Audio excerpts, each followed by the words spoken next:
목사님께서 작은 것부터 시작하라라는 제목으로 말씀 증거하시겠습니다. 이 시간 우리 믿음의 고백 하나님 그 이름으로 말씀 앞에 나가도록 하겠습니다. 하나님 나를 사랑하신다. 하나님 내 인생에 크고 비밀한 계획 가지고 계신다. 하나님 오늘도 나와 동행하셔서 그 계획 이루어 주신다. 아멘. 그렇게 될 줄로 믿습니다. 아멘. 여러분은 자동차 한 대 들어가는 부품이 몇 개 정도 되는지 아십니까? 몇 해 전에 모 회사에서 했던 자동차 광고를 기억하시는 분이라면 대략 2만 개 정도의 부품이 들어간다는 사실을 알고 계실 것입니다. 저는 개인적으로 차를 거의 매일같이 타고 있지만 제가 타고 있는 자동차의 부품이 2만 개나 들어갈 거라고는 생각해 본 적이 없습니다. 참 놀랍습니다. 조금 쉬운 질문을 하나 다시 한번 드리려고 합니다. 성인 남자인 경우에 몸에 뼈가 몇 개 정도 들어가 있을까요? 이건 좀 쉽죠. 다 여러분 몸이잖아요. 여러분 거니까 다 아시겠죠? 그죠? 자, 우리 몸에는 뼈가 몇 개 정도 들어가 있을까요? 대략 한 206개 정도가 들어가 있다고 합니다. 안 놀라실 줄 알았어요. 다 알고 계셨으니까. 그죠? 그럼 아이들 몸에는 뼈가 몇 개 정도 들어가 있을까요? 아이들 경우에는 한 350개가 들어가 있다고 합니다. 근데 왜 350개인 뼈가 206개로 줄어드는가? 성장하면서 작은 뼈들이 붙어서 보다 큰 뼈를 형성하기 때문에 그렇다고 합니다. 자동차 한 대를 굴리기 위해서 2만 개의 부품이 필요하고 우리가 이렇게 정상적인 생활을 하는데 필요한 것이 206개 뼈라는 것이 우리에겐 상당히 충격을 줍니다. 우리는 단순히 그냥 큰 거를 많이 봅니다. 자동차를 보면 차체하고 바퀴하고 엔진 이 정도를 보고 있지 거기에 2만 개 이런 거 상상을 못 합니다. 우리가 이렇게 서 있는 것을 보면 등뼈, 다리뼈 이 정도 보고 있지 거기에 206개 뼈 이런 거 잘 생각하지 못합니다. 근데 우리가 정상적인 생활을 하기 위해서는 큰 것만 필요한 것이 아니라 매우 작은 것부터가 우리에게 필요하고요. 자동차 한 대가 굴러가기 위해서 바퀴만 필요한 것이 아니라 매우 작은 볼트, 너트까지 필요합니다. 우리 주변에 제법 성공한 사람들이 있습니다. 그리고 성공 신화를 써내려가는 모든 사람들에게는 공통점이 하나가 있는 것 같습니다. 그들의 성공은 하루아침에 이루어진 것이 아니라는 것입니다. 너무도 평범해 보이는 하루하루가 모아져서 오늘의 그 사람을 만든 것이지 하루하루가 빠지고 오늘의 그 사람이 생기지는 않았을 것입니다. 공병화라고 하는 베스트셀러 작가가 10년 법칙이라는 말을 즐겼습니다. 이 10년 법칙이라고 하는 것은 한 사람이 성공하기 위해서는 한 분야에서 최소한 10년의 시간을 보내야 된다는 것입니다. 그러니까 10년의 시간을 우직하게 보낸 그 사람이 전문가가 되고 전문가인 그 사람이 성공하게 된다는 것입니다.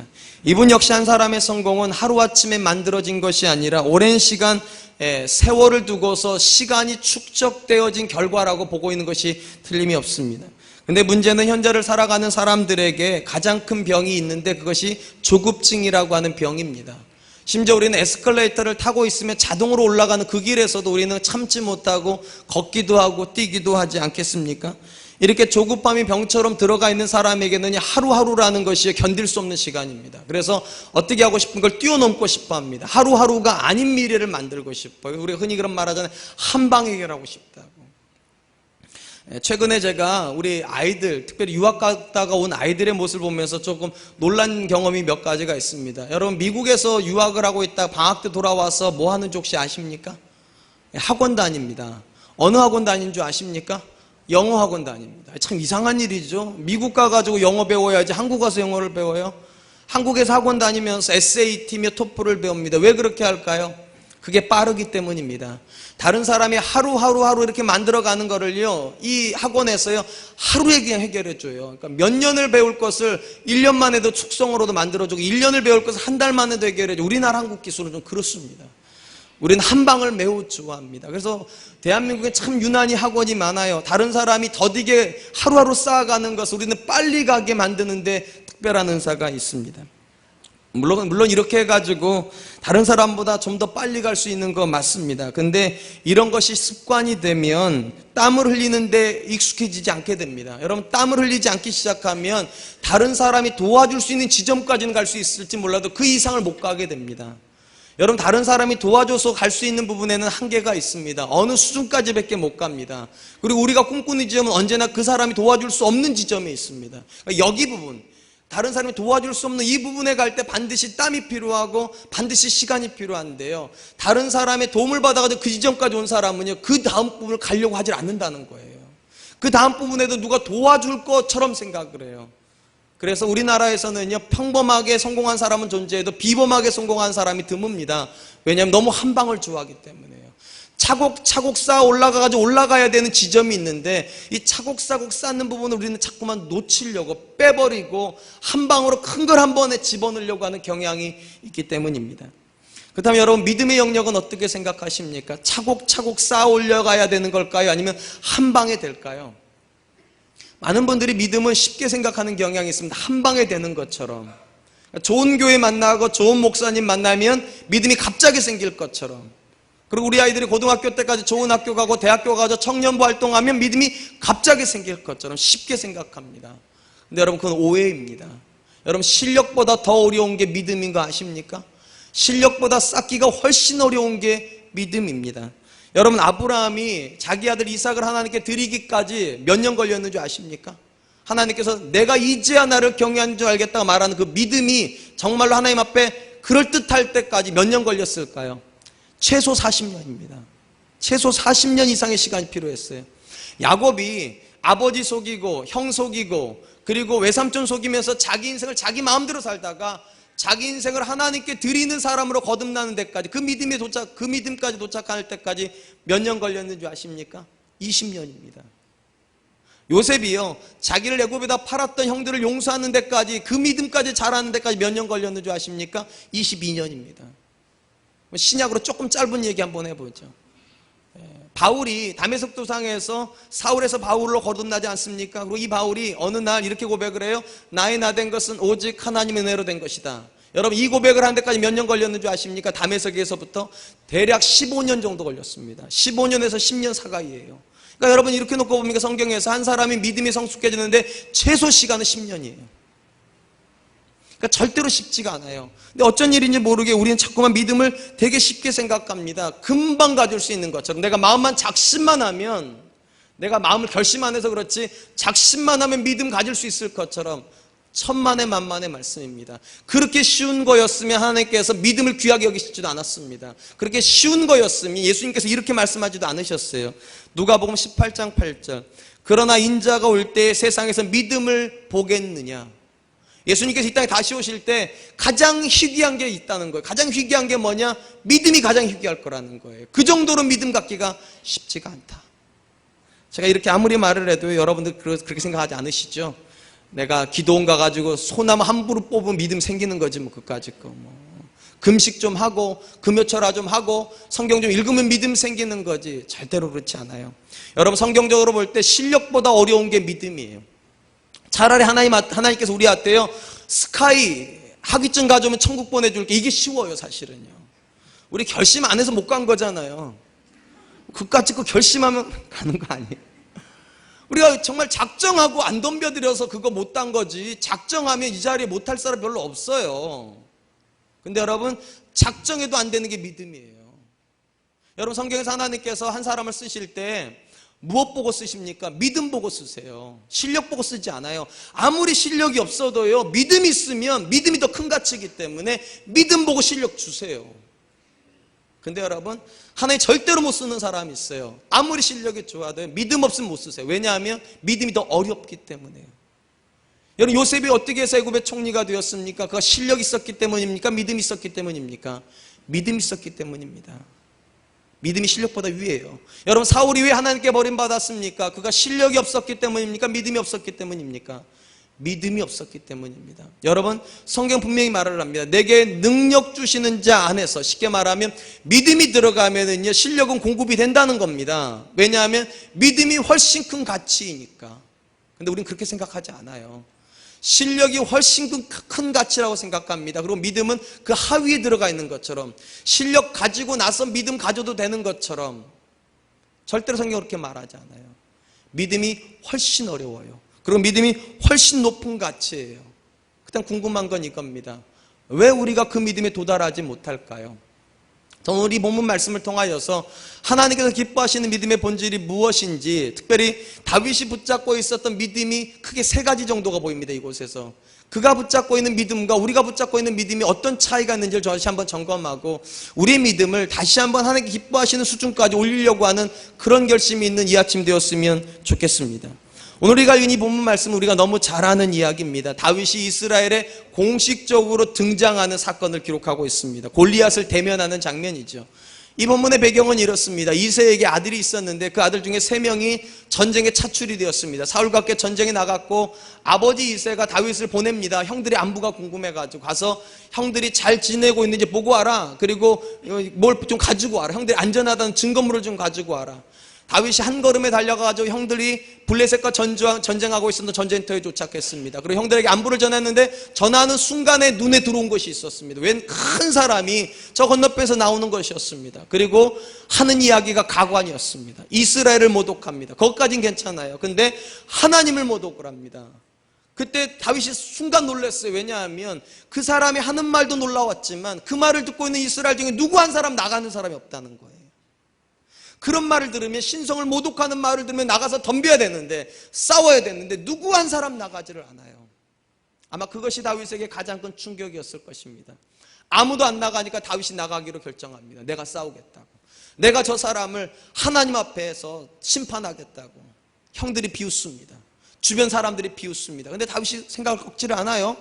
그리고 이 이야기가 사울에게까지 전달이 됩니다. 그리고 사울이 이스라엘 가운데서 싸울 사람이 생겼다는 말이 귀가 번쩍 뜨입니다. 왜냐하면 지금 다윗이 이 현장에 올 때까지 40일 밤낮으로 이 골리앗이 나와서 시비를 걸었거든요. 40일을 밤낮으로.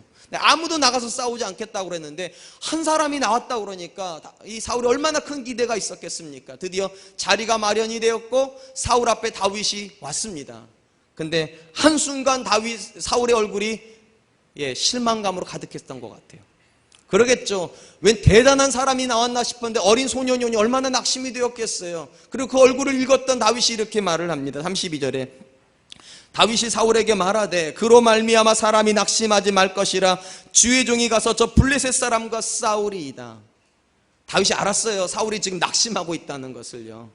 근데 다윗이 착각한 게 하나 있는 것 같아요. 다윗은 지금요, 사울은 지금 골리앗 때문에 낙심하고 있는 게 아니에요. 지금 다윗 때문에 낙심하고 있는 거예요. 다윗 때문에요. 싸울 만한 사람이 있다고 해서 나왔는데 너냐는 거예요. 용기는 가상하지만 어떻게 그 소년을 보내겠습니까? 사울 입장에서 어떻게 그 어린아이를 그 큰 용사 때 보내겠냐고요. 그러니까 사울이 다윗을 조심스럽게 타이릅니다. 이렇게 얘기합니다. 33절 사울이 다윗에게 이르되 내가 가서 저 블레셋 사람과 싸울 수 없으리니 너는 소년이요 그는 어려서부터 용사임이라. 너는 소년이지 저 사람은 어려서부터 네 나이 때부터 사람을 죽이는 용사였다고. 너 절대로 못 이긴다고. 절대로 못 이긴다고. 여러분 이 다음 이야기는 다 아시는 이야기죠. 사울이 다윗을 설득하니까 다윗이 고래하고 돌아갔습니까? 아니죠. 꺾이질 않아요. 절대로 꺾이지 않아요. 반드시 제가 이깁니다. 반드시 곰과 사자처럼 내 앞에 거꾸로 틀릴 것입니다. 결국은 그 이야기에 사울이 항복을 합니다. 그리고 다윗이 전쟁에 나갑니다. 어떻게 되었습니까? 결론이? 골리앗이 다윗을 이겼습니까? 다윗이 골리앗을 이겼습니까? 다윗이 골리앗을 이겼습니다. 궁금한 건 이겁니다. 도대체 무엇이 다윗을 그 현장에 세웠을까요? 도대체 아무도 서려고 하지 않는 그 전쟁 현장에 무엇이 다윗을 그 현장에 서게 했을까요? 저걸 믿음이라고 부릅니다. 믿음이 다윗을 그 현장에 서게 하였습니다. 그렇다면 다윗이 가지고 있었던 믿음의 본질이 무엇일까요? 오늘 본문에 크게 3가지를 제가 여러분께 얘기하려고 합니다. 먼저 다윗이 보여준 믿음에서 가장 눈에 띄는 것은 다윗의 믿음은 일반 상식에 갇혀있지 않는 믿음이라는 겁니다. 상식에 갇혀있지 않는다. 여러분 그 당시 모든 사람들 눈에 골리앗은 3m를 헤아리는 사람이었습니다. 대략 한 2m 90을 좀 넘는 사람이에요. 그럼 여러분 2m 90을 넘는 사람과 이제 갓 소년인 다윗이 싸우면 누가 이기겠어요? 일반 상식으로는요. 누가 봐도 골리앗이 이기는 거예요. 이스라엘 사람들 눈에도 그것은 뻔한 것이고요. 상대 국가였던 골리앗의 국가였던 블레셋에게도 그건 뻔한 거예요. 아무도 그 누구도 다윗이 골리앗을 이길 거라 생각하지 않아요. 딱 한 사람을 제외하고는요. 다윗을 제외하고는요. 그럼 도대체 다윗은 왜 믿는 겁니까? 도대체 무엇을 믿길래 이렇게 당당한 겁니까? 그가 믿는 건 딱 하나예요. 하나님이요. 상식을 초월해 있는 하나님이요. 여러분 믿음이라는 게 그런 거 아니겠어요? 내가 나를 믿는 건 믿음 아니죠. 내가 나를 믿는 건 실력을 믿는 거예요. 믿음은요, 나를 믿는 것이 아니라 하나님을 믿는 거예요. 다윗이 골리앗 앞에 서서 첫 번째 했던 말이 이 말입니다. 45절에 다윗이 블레셋 사람에게 이르되 너는 칼과 창과 단창으로 내게 나아오거니와 나는 만군의 여호와 이름 곧 내가 모욕하는 이스라엘 군대 하나님 이름으로 내게 나아가노라. 만약 다윗이 일반적이고 보편적인 상식에 갇혀있는 믿음을 가지고 있었다면 그는 절대로 골리앗을 이길 수 없었을 겁니다. 아니, 이기는 건 상상도 할 수 없고요, 싸우러 갈 생각도 하지 않았을 것입니다. 근데 그는 상식에 갇혀있지 않아요. 사람들이 나를 향해서 뭐라고 말하는지가 중요하지 않아요. 너는 소년이라고 말해도 중요하지 않아요. 그는 용사라고 말해도 중요하지 않아요. 가장 중요한 거, 다윗에게서 가장 중요한 건 하나님이 계시냐 안 계시냐예요. 과연 하나님이 나와 함께 가시느냐 안 가시느냐예요. 이러보건대 하나님께서 다윗의 모습을 통하여서 우리에게 보여주는 믿음의 가장 중요한 모습은 도전하는 모습입니다. 상식으로는 도전 못해요. 우리의 보편적인 생각으로는 골리앗에게 도전 못해요. 그러나 믿음은 도전하게 만들어요. 그리고 이것은 매우 정상적인 거예요. 왜냐하면 여러분, 앞에서도 제가 말씀드렸듯이 믿음은요, 실력을 믿는 거 아니에요. 믿음은 살아계신 하나님을 믿는 거예요. 그리고 정말 우리가 믿음이 있다면 그 하나님이 살아계신 거잖아요. 그럼 살아계신 하나님이 골리앗을 이겨야 돼요? 못 이겨야 돼요? 대답 좀 해보세요. 이겨야 돼요? 못 이겨야 돼요? 이겨야지요. 하나님께서 홍해를 갈라야 돼요? 못 갈라야 돼요? 갈라야 돼요. 하나님이 여리고성 넘어뜨려야 돼요? 못 넘어뜨려야 돼요? 근데 왜 못 넘어뜨리세요, 여러분은요? 왜 못 가르세요? 왜 골리앗 앞에 못 섰어요? 우리의 믿음이 상식에 갇혀있기 때문이에요. 믿음의 본질은요, 절대 실력 아니에요. 내 실력으로 저 골리앗을 이기겠는가? 내 실력으로 홍해를 가를 수 있겠는가? 내 실력으로 여리고를 무너뜨리고, 그게 중요한 게 아니라니까요. 과연 내 인생에 하나님 살아계시느냐가 중요한 거예요. 그걸 믿음이라고 불러요.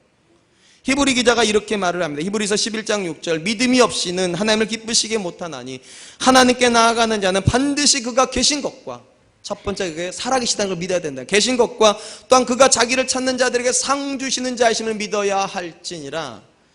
히브리서 11장에 있는 이 믿음장을 기록하고 있는 히브리 기자가 믿음을 두 가지로 요약합니다. 믿음 두 가지를 믿는 거. 첫 번째, 하나님 살아계시는 거. 두 번째, 그 하나님이 자기를 찾는 자들에게 상 주시는 분, 쉽게 말하면 능력을 베푸실 수 있는 분이라는 걸 믿는 것을 믿음이라고 부릅니다. 여러분, 내가 할 수 있는 것 하나님이 하시는 건 믿음 아니에요. 그들이 할 수 있는 거 하나님이 하시는 건 믿음 아니에요. 내가 할 수 없는 걸 하나님이 하는 걸 믿는 믿음이라고 불러요. 그들이 할 수 없는 걸 할 수 있다고 믿는 게, 하나님이 하실 수 있다고 믿는 게 믿음이에요. 다윗이 가지고 있었던 믿음이 그 믿음이에요. 상식을 뛰어넘는 믿음이에요. 한계를 뛰어넘는 믿음이요. 저는 우리 사랑과 은혜교회 성도님들에게 이 믿음이 있기를 축원드립니다. 네, 여러분이 아멘 하셨지만 매우 안타까운 사실은 성경 안에 있는 존재하는 대부분의 사람들의 믿음은 상식에 갇혀있는 믿음이었다는 것입니다. 이걸 가장 잘 보여주는 예가 있어요. 12정탐꾼에 대한 이야기입니다. 여러분, 모세가 가데스 바네아에서 12정탐꾼을 파송합니다. 여러분, 모세가 선택했던 12명은 믿음 있는 사람이었을까요? 없는 사람이었을까요?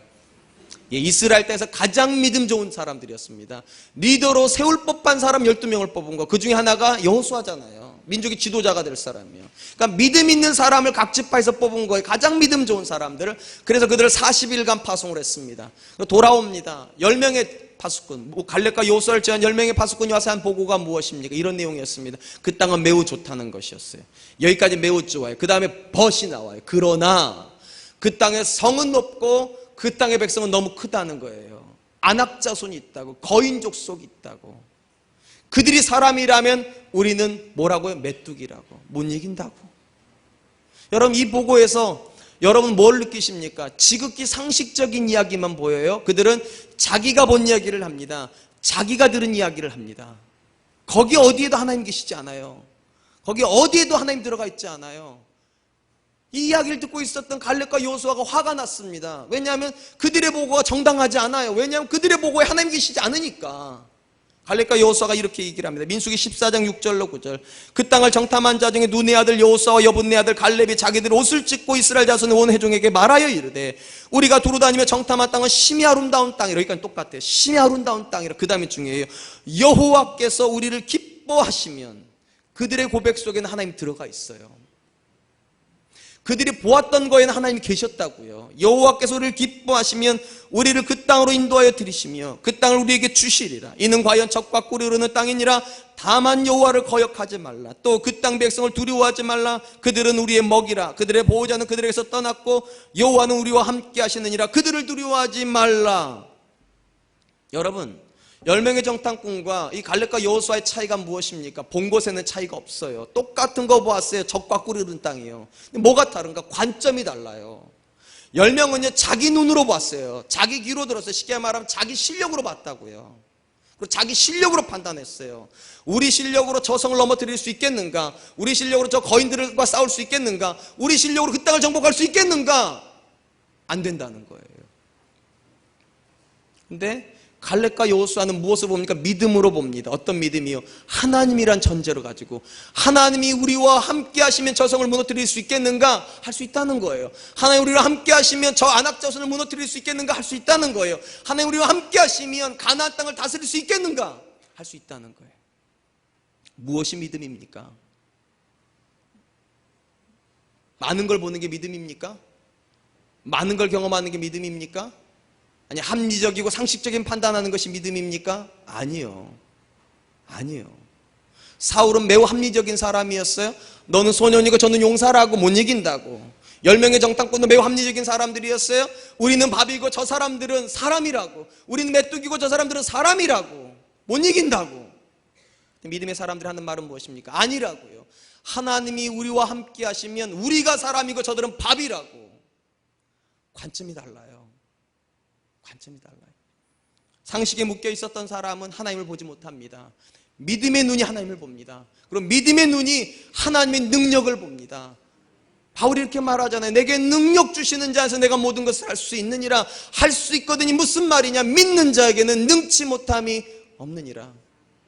사랑하는 성도 여러분, 믿음이 언제 믿음입니까? 실력을 뛰어넘어야 믿음이에요. 내가 할 수 있는 것을 할 수 있는 건 믿음 아니에요. 내가 할 수 없는 그것을 하나님이 하게 하신다. 내가 꿈꿀 수 없는 그 지점에 하나님 가게 하신다고 믿는 게 믿음이에요. 다윗이 가지고 있었던 믿음이 그거예요. 모든 사람이 안 된다고 말해요. 너는 소년이라고. 다윗도 알아요. 자기가 소년이라는 걸. 근데 다윗이, 다른 사람이 모르는 걸 한 가지, 다윗도 한 가지 알고 있어요. 하나님이 나와 함께 하신다는 거. 사랑하는 성도 여러분, 다른 사람이 여러분을 뭐라고 말하는 건 중요하지 않아요. 다른 사람들이 여러분 자녀를 어떻게 평가하는지는 중요하잖아요. 성적이 여러분 자녀를 뭐라고 말해주는지도 중요하잖아요. 하나님이 여러분 자녀를, 하나님이 여러분을, 하나님 우리 교회를 뭐라고 말하는지가 중요해요.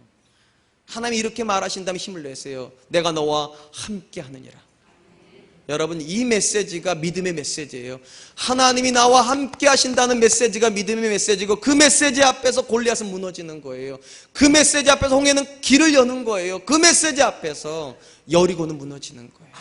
저는 저와 여러분들의 믿음이 상식을 넘어갈 수 있기를 축원드립니다. 여러분의 실력을 넘어갈 수 있기를 축원드립니다. 두 번째로 다윗의 이야기에서 드러나는 믿음의 정체는요, 지식이 아니라 체험이라는 것입니다. 지식이 아니라 체험이에요. 여러분, 다윗이 왜 골리앗과의 싸움에 이렇게 당당할까요? 조금 위축될 법도 한데 그 위대한 강력한 군인 앞에서 어떻게 그렇게 당당할까요? 이유가 있어요. 다윗이 이렇게 고백합니다. 36절, 주의 종이 사자와 곰도 쳤은즉 살아계신 하나님의 군대를 모독한 이 할례 받지 않은 블레셋 사람이리까 그가 그 짐승의 하나와 같이 되리이다. 그가 그 짐승의 하나와 같이 되리이다. 무슨 말입니까? 여러분, 다윗이 지금 골리앗을 만난 게 이번이 처음인 건 맞아요. 그렇다고 여러분, 다윗에게 이 전투가 첫 번째 전투라고 생각하지 마세요. 다윗은 수도 없는 전쟁을 치루었어요. 그 어린 소년이 어디 있어요? 들판에서요. 곰을 만났답니다. 사자를 만났답니다. 여러분, 곰과 사자가 골리앗하고 비교가 안 될지 모르겠지만 어린 소년에게 똑같아요. 다 자기 목숨을 해야 하는 존재예요. 어린 소년이 골리앗도 이기기가 어렵지만 곰을 어떻게 이겨요? 곰을요. 소년도 못 이기면 어른도 못 이기는 거예요. 마찬가지예요. 사자를 어떻게 이겨요? 다윗이 경험한 것이 있어요. 주께서 자기를 곰의 발톱에서 건져내시더라는 겁니다. 주께서 자기를 사자의 발톱에서 건져내시더라는 거예요. 아마도 이 어린 소년은요, 들판에 나갈 때마다 기도를 했는지 모르겠어요. 하나님, 제가 오늘 나가서 악한 맹수를 만나게 되면 양을 지킬 수 있는 힘을 주십시오. 하나님께서 지켜주십시오. 그리고 나갔던 그 현장에서 아마 곰을 만났을지 모르겠습니다. 근데 그건 도망치지 않아요. 믿음으로 덤벼들었어요. 그리고 승리했어요. 그러니까 마음에 담대함이 생겼어요. 그 다음에 가서 사자를 만났던 거예요. 이번에도 되나 하고 또 갔더니 사자가 또 꼬꾸라졌어요. 여러분 산단론법 아시죠? 곰도 이겼어요. 사자도 이겼어요. 그럼 골리앗도 이기겠네. 아멘. 여러분 다윗이 그냥 덤빈 게 아니라고요. 얘는 초짜가 아니라고요. 그냥 그 순간 생겼더니 그 자리에 섰더니 믿음이 생긴 게 아니에요. 체험된 거예요. 어린 소년이지만 그는 곰과 싸우는 믿음이 있었다고요. 어린 소년이지만 곰을 이겼던 그 믿음을 가지고 사자에게 덤벼들었다고요. 그리고 사자를 이기니까 담대함이 하나 생기는 거예요. 골리앗도 이기겠구나. 저 골리앗도 그 짐승 중에 하나같이 되겠구나. 아니면 내가 그렇게 만드는 게 아니니까 하나님이 그렇게 하시겠구나. 그러므로 사랑하는 성도 여러분, 다윗이 하루아침에 다윗 된 거 아니에요. 경험된 믿음이 다윗을 다윗되게 한 거예요. 지식이 다윗을 다윗되게 만든 게 아니라 경험된 믿음이요. 곰을 제압해 본 경험이요. 사자를 제압해 본 경험이요. 사랑하는 성도 여러분, 여러분들에게 있는 믿음은 경험된 믿음입니까? 매주일마다 이렇게 설교를 들으시고 성경 공부를 하시는 그 지식이 여러분들에게 경험되어 있습니까? 살아 있습니까? 여러분 지식은 절대로 사람을 구원하지 못합니다. 믿음이 사람을 구원해요. 이걸 가장 잘 보여주는 예가 요아스라고 하는 사람하고 우시아라고 하는 사람입니다. 여러분 요아스하고 우시아의 공통점이 뭘까요? 또 남자요 그러지 마세요. 예, 남자 맞아요. 이 두 사람 왕이에요. 남유다의 왕이에요. 이 공통점만 있는 거 아니에요. 두 사람은 둘 다 매우 어린 나이에 왕이 되었습니다. 요아스는 7살에 왕이 되었고요. 우시아는 16살에 왕이 되었어요. 지극히 어린 나이 왕이 되었는데 놀랍게도 남유다 8명의 선한 왕 중에 들어갑니다. 이 두 사람이요. 어떻게 가능했어요? 7살짜리가 뭘 안다고? 16살짜리가 도대체 뭘 안다고? 여러분 담임 목사 16살이면 아멘 쉽게 나오시겠죠? 오멘이 나올 겁니다. 오멘이요. 여러분들 어떤 일이 어떻게 이 사람들 선한 왕이 되었는가? 이 두 사람 옆에 하나님 특별한 은혜를 주셨어요. 각각 믿음의 멘토를 주셨습니다. 요아스에게는 여호야다라고 하는 영적인 멘토를 주셨고요. 우시아에게는 스가랴라고 하는 영적인 멘토를 줬어요. 이 두 사람이 결국 이 두 사람을 만들었어요. 요아스는 누가 만든 사람이냐? 결국 여호야다가 만든 사람이에요. 우시아는 누가 만들었느냐? 스가랴라고 하는 사람이 만들었어요. 근데 여기까지는 매우 좋아요. 근데 그 다음부터 불행이 시작이 돼요. 제가 이제 이 각 사람에 대한 기록을 읽어드릴 테니까 공통점을 한번 찾아보세요. 먼저 요아스에 대한 이야기입니다. 역대하 24장 2절 제사장 여호야다가 세상에 사는 모든 날에 요아스가 여호와 보시기에 정직히 행하였으나 그 다음 이야기 뭐라는 겁니까? 여호야다가 떠났더니 그의 인생도 망가졌더랍니다. 우시아에 대한 이야기입니다. 역대하 26장 5절 하나님 묵시를 밝게 하는 스가랴가 사는 날에 하나님을 찾았고 그가 여호와를 찾을 동안에는 하나님이 형통하게 하셨더라. 그러나 스가랴가 떠나자 그들 인생이 망가졌다는 겁니다. 여러분 왜 망가지는 겁니까? 여호야다가 옆에 있어서 많은 걸 보여줬을 텐데, 스가랴가 옆에 있어서 많은 걸 가르쳐줬을 텐데 왜 이들이 떠나자마자 이들의 인생이 무너지느냐고요. 왜요? 왜 믿음에 실패할까요? 믿음을 모르기 때문일까요? 아니요, 그들은 믿음을 알아요. 믿음을 봤어요. 믿음을 들었어요. 문제는 체험한 적이 없어요. 자기 스스로 싸워본 적이 없어. 그 믿음을 가지고 곰을 싸워본 적이 없어. 곰과요. 자기 스스로 사자와 싸워본 적이 없어요. 그러니 골리앗 앞에 설 수가 없어요. 막강한 군사력이 주어지고 막강한 힘이 주어져 타락해버린다고 그냥요. 사랑하는 성도 여러분, 여러분은 신앙생활을 몇 년 하셨습니까? 얼마나 신앙을 많이 하십니까? 얼마나 위대한 믿음의 고백을 가지고 계십니까? 그게 중요하지 않아요. 진짜 중요한 건 얼마나 경험하고 있느냐예요. 여러분은 얼마나 경험하고 계십니까? 믿음을요. 제가 늘 좋아하는 우리 홍정일 목사님께서 하시는 말씀이 있어요. 돈은 번 돈이 내 돈이 아니라 쓰는 돈이 내 돈이라고. 쓴 것만큼만 내 돈이라고. 무슨 말인가? 여러분 믿음도 똑같아요. 여러분 안에 아무리 많은 성경의 지식이 들어가고요, 아무리 위대한 믿음의 고백이 들어가도요, 체험하고 있지 않은 믿음은 여러분 거 아니에요. 살고 있는 믿음이 여러분 거예요.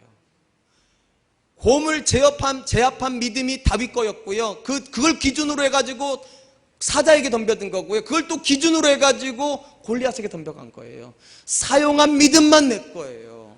나머진 여러분 거 아니에요. 여러분이 아무리 성경을 천도가 아니라 만독을 해도요, 체험하지 않으면 여러분의 삶의 현장에서 그 믿음을 가지고 도전하지 않으면, 그 믿음을 가지고 싸우지 않으면 아무 소용이 없어요. 사랑하는 성도 여러분, 전 저 여러분들에게 이 다윗의 믿음이 있기를 축원드립니다. 다윗은 도전하는 사람이었고 도전을 통해서 언제나 믿음을 체험한 사람이었어요. 세 번째입니다. 다윗의 믿음 속에서 우리가 확인할 수 있는 것은, 다윗의 믿음 속에는 놀랍게도 하나님의 역사하심이 있다는 겁니다. 하나님의 일하심이 있어요. 그러니까 믿음은 다윗이 가지고 있는데 일은 누가 하시는가? 하나님이 하세요. 이걸 믿는 게 믿음이에요.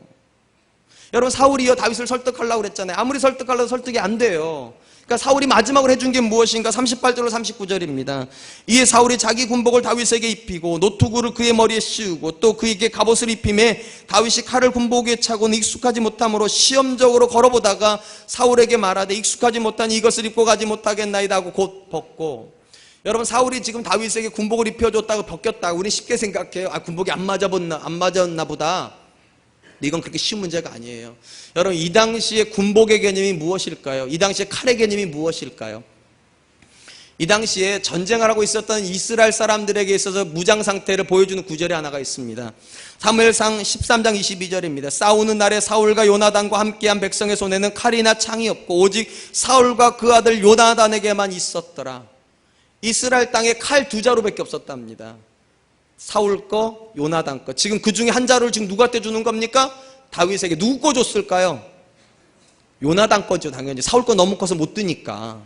자기 아들 거 중 두 자루밖에 없는 것 중에 한 자루를 준 거예요. 그러니까 쉽게 말하면 사울 입장에서는 최대한 실력을 준 겁니다. 가장 좋은 걸 준 거예요. 근데 안 맞아요. 하나님께서 그걸 다 벗겨내시는 겁니다. 벗겨내시고 그가 뭘 들고 갑니까? 이렇게 되어 있어요. 40절에 손에 막대기를 가지고 시내에서 매끄러운 돌 5을 골라서 자기 목자의 제구 곧 주머니에 넣고 손에 물매를 가지고 블레셋 사람에게 나아가니라. 궁금한 건 이겁니다. 이 물매를 가지고 나갔던 다윗이 어떻게 합니까? 골리앗을 이깁니다. 여러분, 사울이요 그 강력한 갑옷을 입고 있고 강력한 칼을 가지고도 못 이겼던 대상을요, 그 당시 사람들로는 아무것도 안 가지고 막대기 하나 들고 가고 있었던 다윗이 이깁니다. 궁금한 건 이거예요. 칼보다 물맷돌이 더 유능한 거죠? 아니에요. 그것도 네 그러면 안 됩니다. 그거 아니에요. 칼이 더 능한 거예요. 사울의 관점에서는 전쟁은요 칼로 하는 거예요. 사울의 관점은요, 사울의 관점에 전쟁은요 갑옷 입고 하는 거예요. 근데 다윗의 관점은 뭔지 아십니까? 이렇게 말을 합니다. 다윗이요 47절에 또 여호와의 구원하심이 칼과 창에 있지 아니함을 이 무리에게 알게 하리라. 전쟁은 여호와께 속한 것인지 그가 너희를 우리 손에 넘기시리라. 누가 전쟁한다는 겁니까? 하나님이요. 그게 믿음이에요. 내가 전쟁하는 게 아니라 하나님이 하시는 거라고요. 세상은요 우리 자녀들에게 더 좋은 투구 씌워주고 싶어서 안달이에요. 우리 자녀들에게 더 강력한 갑옷 입혀주고 싶어서 안달이에요. 우리 자녀들에게 더 강력한 칼을 주고 싶어서 안달이에요. 그리고 믿음 안 줘요. 근데 다윗의 고백은 뭔지 아십니까? 칼로 싸우는 거 아니랍니다. 투구로 싸우는 거 아니랍니다. 믿음으로 싸운대요. 전쟁이 하나님께 속하였던 믿음으로요. 하나님께서 그 믿음의 사람 다윗이 던지는 물매로 골리앗을 쓰러뜨립니다. 왜 하나님께서 다윗을 선택하셨을까요? 물론 그가 물매를 돌리는 사람인 거 맞아요. 그 당시에요, 거기 그 전투에서요 골리앗을 이길 수 있는 방법 딱 하나밖에 없어요. 사실은 원거리에서 해야 돼. 근거리 가면 죽어요. 원거리 타격할 수 있는 건 물매밖에 없어요. 하나님 매우 창의적이세요. 그리고 보셨어요. 여러분, 이스라엘 땅에 물매 던질 줄 아는 게 다윗밖에 없었겠어요? 아니에요. 모든 목적은 다 물매 던지는 거예요. 근데 던지는 물매는 똑같은데 믿음으로 던지는 사람 딱 한 사람밖에 없어요. 다윗이요. 그래서 다윗이 선택된 거예요. 사랑하는 성도 여러분, 전쟁은 하나님이 하시는 겁니다. 그걸 믿는 게 믿음이에요. 내가 전쟁하는 건 믿음 아니에요. 내가 전쟁하는 건 실력이에요. 하나님으로 하여금 전쟁하게끔 하는 게 믿음이에요. 그리고 하나님은 그분의 때를 준비하세요. 여러분, 요셉이 어떻게 애굽의 총리가 되었습니까? 바로가 돈을 들여가지고 요셉을 훈련시킨 겁니까? 좋은 교육 시킨 겁니까? 아니에요. 하나님이 요셉을 위해서 준비하고 계셨어요. 제가 언젠가도 말씀드렸듯이 요셉은 참 특이한 인생을 살았습니다. 아버지 집에 있을 때에도 11번째 아들이었던 이 요셉이 총무였어요. 보디발의 집에 가 있을 때도 이 어린 청년이 가정의 총무였어요. 감옥에 내려가 있을 때도 죄수였는데 그가 총무였어요. 그리고 애굽의 집에 갔을 때, 애굽의 궁전에 들어갔을 때도 그는 총무였어요. 누가 준비하시는 겁니까? 누가 그를 연단시키시는 겁니까? 하나님이요. 싸움은 하나님이 하시는 거예요. 훈련도 하나님이 시키는 거예요. 그리고 믿음이 그걸 촉발시키는 거예요. 사랑하는 성도 여러분, 전 저와 여러분들에게도 이 믿음이 있기를 축원드립니다. 믿음이 정답이에요.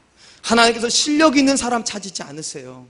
얼마나 좋은 투구 입고 있는가 보지 않으세요. 얼마나 큰 갑옷 입고 있는가 보지 않으세요. 얼마나 날카로운 칼 가지고 있는가 보지 않으세요. 믿음이 있는 사람을 보세요. 믿음 있는 사람을 보세요. 그럼 믿음을 쓰세요. 저는 우리 사랑과 은혜교회 속하 있는 믿음의 권속들이 하나님께 드릴 수 있는 믿음 있는 사람 되시기를 축원드립니다. 이제 말씀을 맺겠습니다. 한 사람이 믿음의 사람이 되는 것 절대 쉬운 일 아닙니다. 하루아침에 그렇게 되지 않아요. 우리가 다윗의 모습을 통해서도 느끼는 게 있잖아요. 믿음은요, 우리를 매우 부담스럽게 만듭니다. 도전하게 만드니까. 모든 사람이 다 도망치려고 하는 그 대상 앞에 믿음은 도전하게 만드니까 쉽지가 않아요. 근데 이 쉽지 않은 믿음이 내 안에 들어오려면 반드시 체험이 돼야 돼요. 작은 것에서부터요. 곰으로부터 출발했어요. 다윗은 곰으로 시작을 해요. 곰에서 사자로, 사자에게서 골리앗으로요. 사랑하는 성도 여러분, 여러분들에게도 믿음은 체험돼야 될 거예요. 아마 주일날 아침에 일어나는 것부터 시작해야 될지도 모르겠어요. 하나님 앞에 이 3부 예배 드리려면 11시가 예배니까 최소한 9시는 일어나셔야지요. 그래 씻고 오시잖아요. 그게 여러분의 첫 번째 씨름일지도 모르게 싸움일지도 모르게, 근데 그 싸움 포기하지 마세요. 믿음으로 싸우세요. 그리고 그 싸움에서 승리하셨으면 헌금으로 옮겨가야 될지도 모르겠어요. 하나님 앞에 11조 드리려면 부담스러울 때 이거 드릴 수 있을까? 거기까지 가세요. 거기 성공하셔서 이제 자녀를 드리는 것까지 가세요. 하나님 앞에 실력 있는 자녀를 키우는 것이 아니라 믿음 있는 자녀 키우겠노라고. 거기까지 되셨으면 이제 결혼까지 가세요. 내 자녀의 결혼시킬 때 배경 보고 결혼시키지 마시고 믿음 보고 결혼시키겠다고. 그렇게 차츰 올라가다 보면 어느 순간 우리도 골리앗 앞에 서는 믿음 될 줄로 믿습니다. 그리고 믿으세요. 그 믿음만 하나님께 드릴 수 있으면 전쟁은 하나님이 하세요.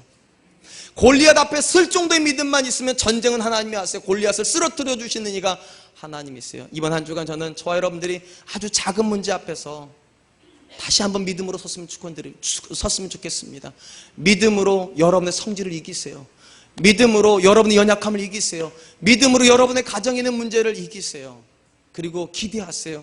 하나님께서 여러분을 위해서 싸워주실 것을.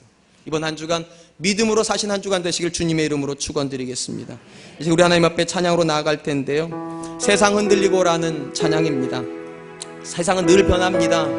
근데 여러분, 믿음은 변하지 않아요. 하나님, 세상이 아무리 크고 때로는 내 앞에 서 있는 대적이 곰일지라도 사자일지라도 골리앗일지라도 하나님, 흔들리는 대적이 문제가 아니라 하나님, 내 믿음이 흔들리지 않게 해주십시오. 제가 믿음으로 살겠습니다. 믿음으로 싸우겠습니다. 우리 그 믿음 담아서 우리 세상 흔들리고 우리 하나님께 찬양으로 드리겠습니다.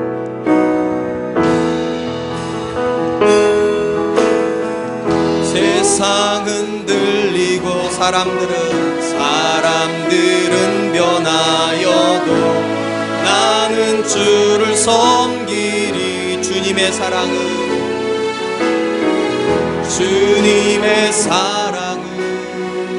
영원히 변하지 않네. 나는 주를 신뢰해 오직 믿음으로, 오직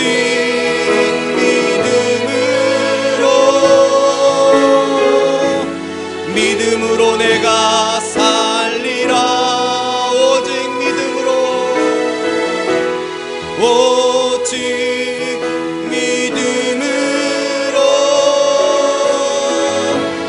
믿음으로 내가 살리라. 믿음 흔들리고 사람들은 주를 떠나도, 믿음 흔들리고 사람들 주를 떠나도 나는 주를 섬기리. 주님의 나라는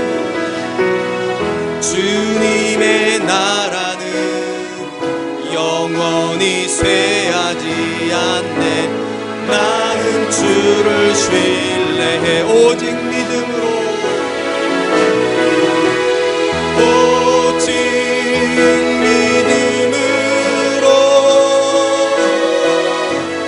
믿음으로 내가 살리라. 오직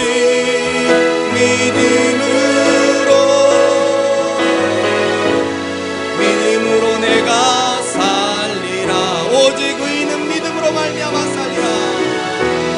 오직 의인은 믿음으로 말미암아 살리라. 오직 의인은 오직 의인은 믿음으로 말미암아 살리라. 2절 한 번만 나가겠습니다. 믿음 흔들리고 사람들 주를 떠나도 나는 주를 섬기리. 주님의 나라는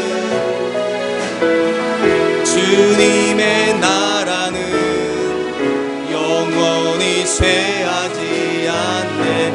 나는 주를 신뢰해. 아멘. 오직 믿음으로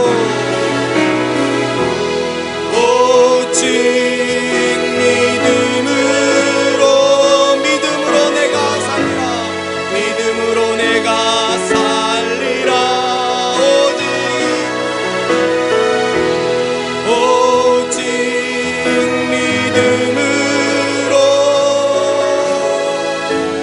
믿음으로 내가 살리라. 오직 의인은 믿음으로 말미암아 살리라.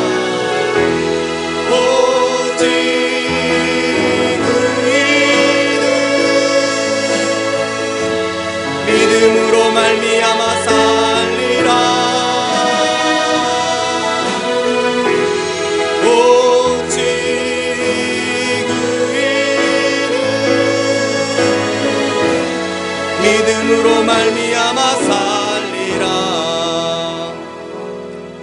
성도 여러분, 눈을 감아 보시겠습니까? 여러분 앞에는 분명히 문제가 있을 겁니다. 큰 문제도 있고 작은 문제도 있을 것입니다. 문제의 크기가 중요한 것이 아닙니다. 여러분은 지금 그 문제 앞에서 어떻게 하려고 하십니까? 믿음으로 그 문제를 해결하시기를 원하십니까? 아니면 실력으로 해결하기를 원하십니까? 여러분 앞에 있는 그 문제는 과연 여러분의 실력으로 능히 해결할 만하겠습니까?